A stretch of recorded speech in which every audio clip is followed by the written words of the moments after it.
সরকারের নানা বিষয়ের সমালোচনাও করছি। এর মানে এই নয় যে আমরা সরকারের বিরুদ্ধাচারণ করছি, পতনের কথা বলছি।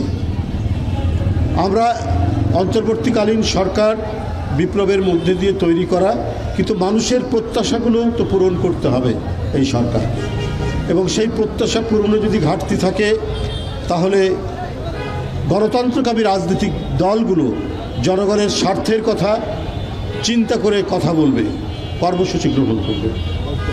এটা অত্যন্ত সত্য কথা যে নিত্য প্রয়োজনীয় জিনিস, বিশেষ করে খাদ্যপণ্যের দাম কোনোভাবেই কমাতে পারছে না সরকার।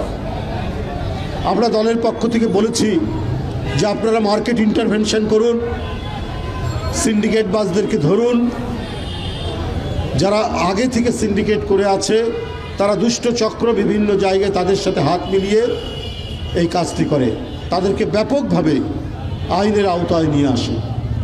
দেখবেন যে স্বয়ংক্রিয়ভাবে জিনিসপত্রের দাম কমবে। মাঠে উৎপাদিত পণ্য দ্রুত বাজারে নিয়ে আসার জন্য এবং এখানে মধ্যস্বত্ব ভোগীরা যাতে কোনো ধরনের হস্তক্ষেপ করতে না পারে, তাদের কালো হাত যাতে প্রসারিত হতে না পারে, এই কারণে মধ্যস্বত্ব ভোগীদেরকে আপনারা চিহ্নিত করুন, তাদেরকে আপনারা আইনের আওতায় আনুন। রাস্তার মোড়ে মোড়ে চাঁদাবাজদেরকে আপনারা ধরুন। অনেক সময় পুলিশ ট্রাক থামিয়ে, খাদ্যপণ্যের ট্রাক থামিয়ে চাঁদা আদায় করে, এগুলো বন্ধ করুন। দেখবেন যে জিনিসপত্রের দাম এমনি কমছে।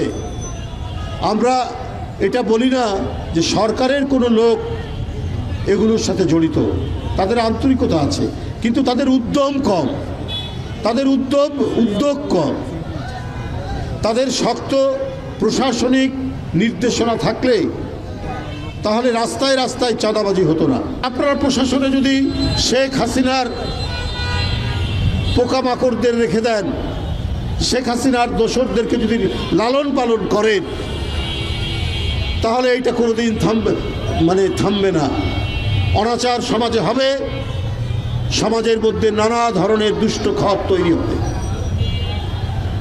আপনি নারায়ণগঞ্জের যে এসপি, যার নির্দেশে গুলিতে যুবদলের শাওন মারা গেছে, যে সিএনজি চালক ছিল, আপনি সেই এসপিকে যদি ঢাকার ডিসি হেডকোয়ার্টার বানান, তাহলে আপনি সমাজ থেকে কিভাবে চাঁদাবাজি বন্ধ করবেন?